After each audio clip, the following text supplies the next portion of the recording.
Okay, well, good Friday afternoon, New York Jet fans and NFL fans. It is October 18th, 2024, 4:27 p.m., and you are watching The Takeoff. My name is Alex, and Week 7 in the NFL is upon us. It started last night in the Saints' home, New Orleans, where they were celebrating Drew Brees, but the Denver Broncos were not having it. The Broncos go into New Orleans and beat them up 33-10. I think it was like 33-3. With a few minutes left in the fourth quarter, totally out of that game. And the Broncos, after starting off very poorly, after going 1-2 or 1-3, and then beating the Jets and whatnot, have added. I believe they're 4-2 at this point. So, good for them. Not so good for the Jets. You do the scoreboard watching and hope that teams that beat you and teams in the division and in the conference are losing. But it doesn't matter unless you take care of business, and we'll get to that pretty soon. So I've been saying on all the videos, another week and more Jet news. So we'll start off with another week, and we already broke the Davante Adams trade. Well, not broke, but reported about it.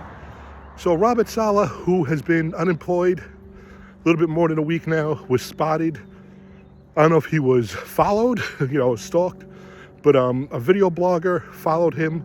Might have just been a fan who had his camera on the coach, following him as he was grocery shopping, caught him coming out of the grocery store, and basically was asking him questions. Coach kind of nodded and acknowledged, didn't say anything, and I expect that from Coach. He was never one to backstab anybody or talk bad about anybody. But basically ended off with, Coach, how you doing? And he said, living the dream. And you know what? I don't care how you feel about Coach Saleh as a coach, as a person. He seemed like a good guy, a family man.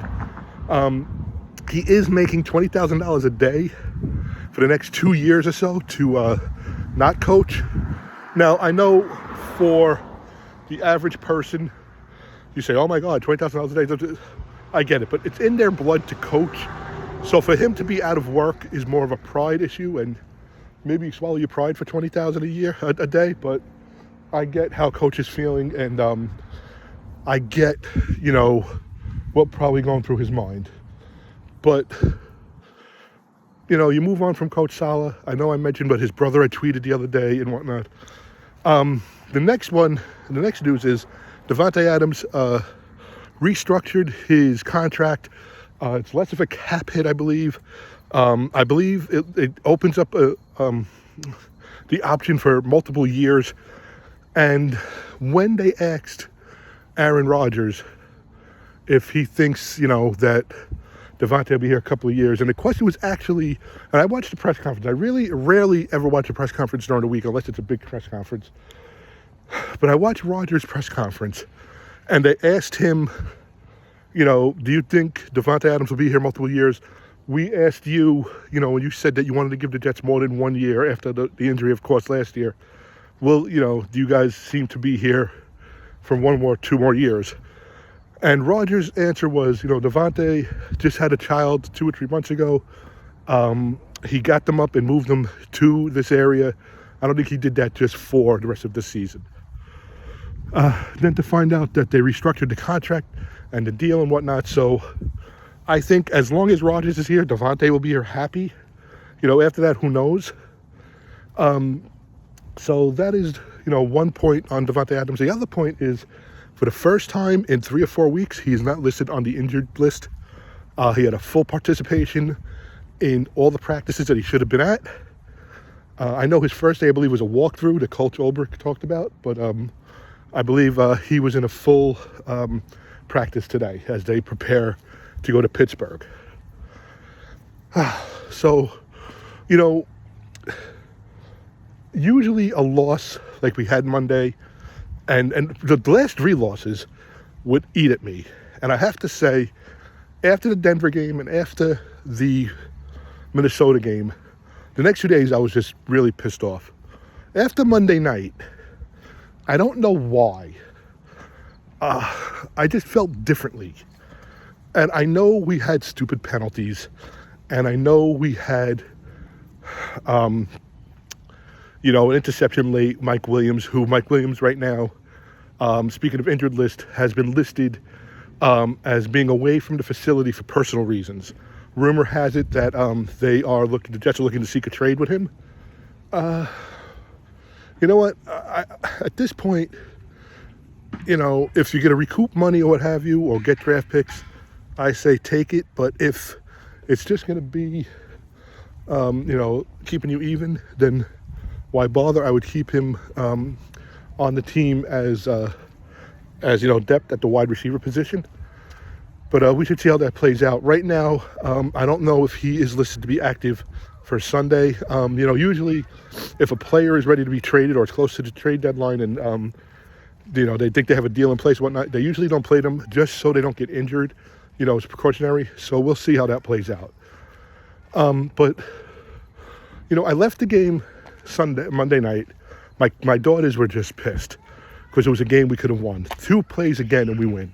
No stupid penalties, or no penalties from the phantom penalties from the ref, who more than one person in the league, on the team, brought up. And this team wins. Okay, Zuerlein missing field goals.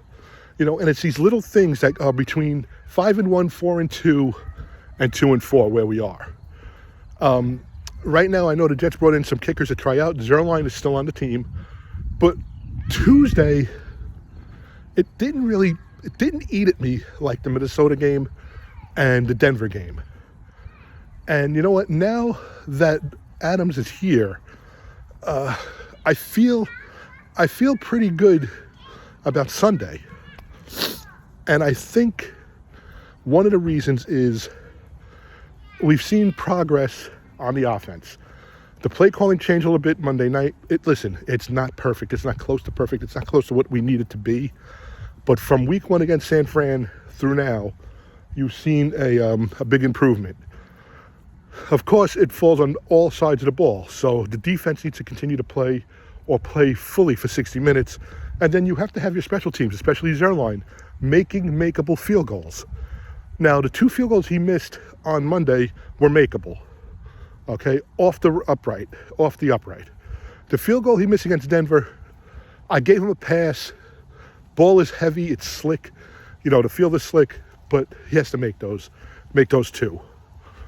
So you take that, you take Ed Adams coming here, and I know Adams is not going to just be the star of the show, but it gives Rodgers that new comfort zone that he had with Cobb and Lazard. Lazard, as many as he's dropped, has, I believe, 5 or 6 touchdowns in the 6 weeks of the season. That's really pretty damn good. You connect with him, you connect with Adams, and then you have Garrett Wilson. And my cousin Richie, who, could talk about anything and everything, and has for me and has been there for me, and so has my other cousin Mikey and my best brother, George. He brought up, what does this trade do to Garrett Wilson? And I personally think this is a positive. Now, I said this the other day. Ulbrich was on the 49ers. Rice was towards the end of his career, even though he played for 2 other teams after the 49ers. Rice was like in his 18th year with the 49ers, and he was teaching T.O. And we all know how T.O. turned out. Now, yes, he was a head case at one point, but he also was a premier wide receiver in this league. And to have that comparison to what Adams could do for Garrett Wilson and the other receivers on this team is huge. Okay? The Adams pickup also reminds me of when we got, and I always forget his name, he was number 17. We picked him up, I believe, in 2009. We got him from Denver. He was disgruntled in Denver. And we had a Monday night game against the Dolphins. Monday or Sunday night game against the Dolphins. I want to say it was Monday night. I want to say it was Columbus Day. And first play from scrimmage, and he catches this long bomb down the field, and he's gone. Braylon Edwards. And That was the other exclamation point we needed. We had Santonio Holmes. Oh, no, we didn't have Holmes yet. We had Cotchery, and we needed that other threat. And between Keller as the tight end and Cotchery, and then you brought in Braylon Edwards, and things just kind of opened up. And that gave the long pass option to Sanchez. It also had the defense having to worry about what's Cotchery going to do, because Cotchery could go deep, or Cotchery could take it, deep on a slant. You had your tight end, who sometimes lined up as a wide receiver, and in Dustin Keller, and now you have Braylon Edwards. I look at this as you have Lazard, you have Garrett Wilson, and you have Davante Adams. All three could do different things. All three could do the same thing. But now, as a defensive coordinator, who are you doubling? Are you doubling Adams? Are you doubling Wilson?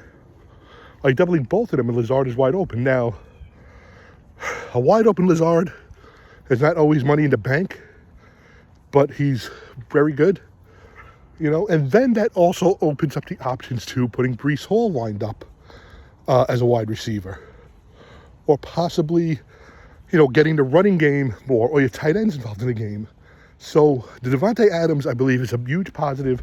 I think he's going to be instrumental in making Garrett Wilson polished on how to run routes. He runs beautiful routes, but I think he'll make it even better.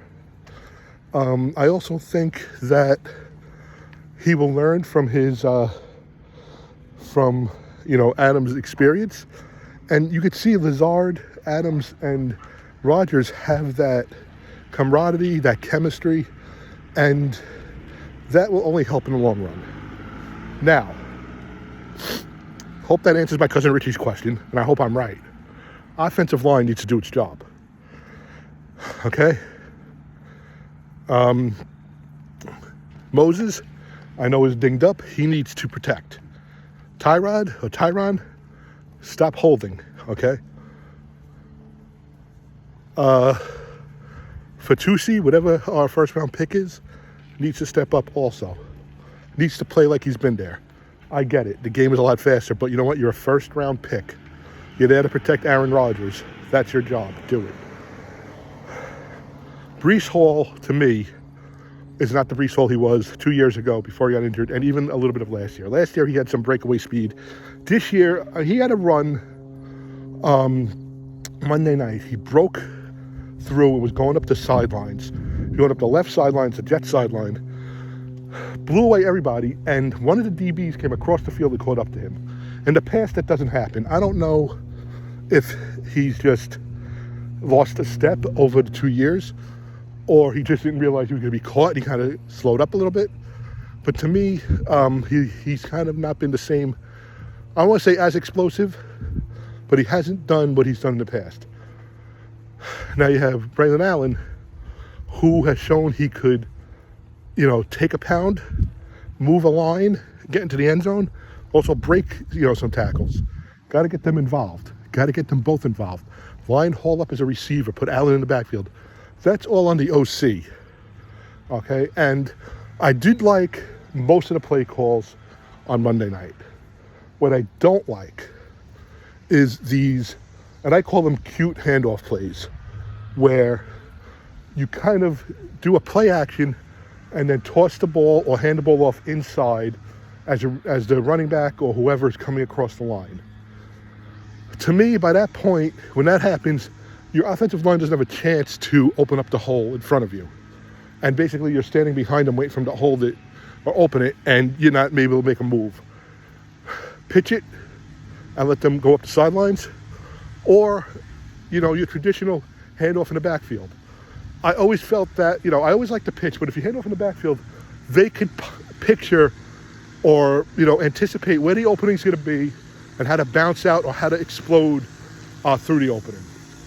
So, I'm not a coach. I don't look at the film. It's not to have an expert. No, I have an expert film. But I just think there's so much more creativity we could use. Now, I will say, granted, The huddle, except for one play where they got called for delay game, seems to be flowing a little better. The plays seem to be coming in quicker. And I think they're getting into a rhythm. The guy who sits in front of me said, you can see Wilson and Rodgers are getting into a rhythm. Listen, now it's no longer, the first few weeks are an extension of the preseason. Now you are starting to get into, the dog days of this season. Okay, you're almost at the halfway mark. You're closer to the halfway mark than you are to the first quarter. So they have to start finding a way. Now, I'm going to sound old, but the only, and I am right with this, the only time I ever remember them winning in the state of Pennsylvania a regular season playoff game was 2010. December, the Jets went into Pittsburgh, and how I remember this game, and I believe it was the same game that the Eagles played the Giants at home, and the Giants punted, and the Eagles came all the way back after being down by a ton, and on a punt to end the game, the Giant punt returner, and his name eludes me, ran it back like over 6 yards for a touchdown. Quickly, going back and forth to put on the Jet game, and there is Brad Smith. He takes opening kickoff for a touchdown. And the game went down to a final play where Ben Roethlisberger was had a pass defended, and the Jets won. And it's the only time the Jets won in Pittsburgh. And I wound up meeting again in the AFC Championship game.